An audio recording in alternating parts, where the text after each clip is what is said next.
আমি একটা গল্প শেয়ার করতে চাই। এই গল্পটা আমার 5-6 বছর আগে একটা ইউটিউব ভিডিওতে দেখেছিলাম, যেটা আমার লাইফকে অনেক ইন্সপায়ার করেছিল। তখন আমি কেবল 10 মিনিট স্কুলের জার্নিটা শুরু করছি।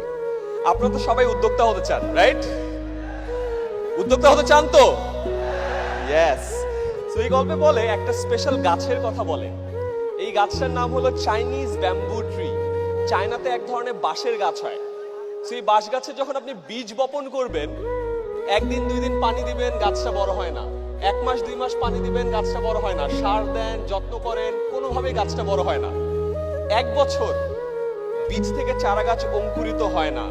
2 বছর, 3 বছর, 4 বছর পর ফাইনালি ওই বীজ থেকে অঙ্কুরিত হয়ে চারা গাছটা মাটির উপরে ওঠে এবং এরপরে মাত্র 4 সপ্তাহে চারা গাছটা 90 ফুট লম্বা বাঁশের গাছ হয়। কয় ফুট?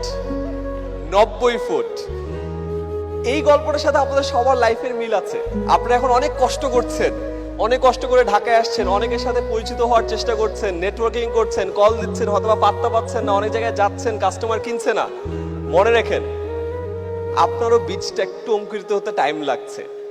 ওই যে 4 বছর একবার করে একবার যখন ওখান থেকে বের হবেন, 4 সপ্তাহে 90 ফুট এই স্টেডিয়াম পার হয়ে যাবেন।